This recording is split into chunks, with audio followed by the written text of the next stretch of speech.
The Canadian government has approved the purchase of 6 Bombardier Global 6500 aircraft to replace the Royal Canadian Air Force's remaining CC-144 Challenger fleet.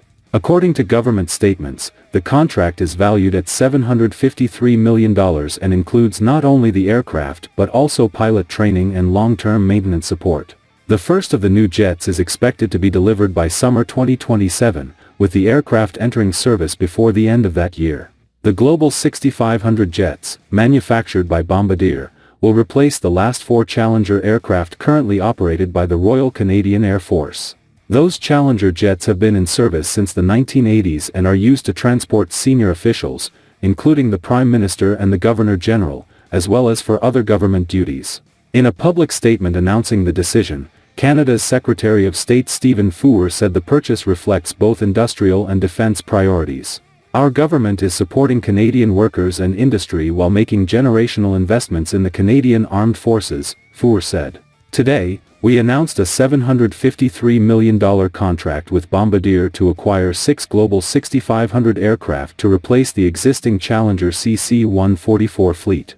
Four added that the procurement highlights Canada's domestic aerospace capabilities. Canada is one of the few countries in the world that can fully design, build, maintain, and certify a transport category aircraft, he said. By choosing a Canadian-built fleet, we are putting our industry, our workers, and our aerospace talent front and center. Ottawa says the new aircraft will not be limited to executive transport.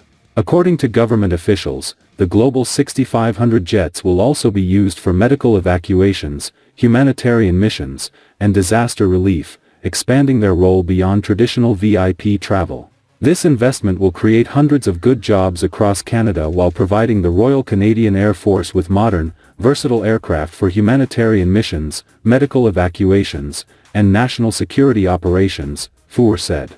The Global 6500 is a long-range business jet capable of intercontinental flights and is already in service with several civilian and government operators worldwide. The platform offers greater range, endurance, and cabin space than the Challenger series it replaces, allowing it to support a broader range of missions without refueling stops. The CC-144 Challenger fleet has long been a subject of political debate in Canada. Opposition parties have repeatedly criticized the use of government aircraft by senior officials, describing the jets as an unnecessary expense. Ottawa has countered that the aircraft provide essential mobility for national leadership and serve critical secondary roles, including emergency response and medical transport. Government officials say replacing the aging Challengers has become increasingly difficult due to maintenance demands and parts availability, factors that have driven up operating costs and reduced availability. The new Global 6500 fleet is expected to improve reliability while aligning with current operational requirements.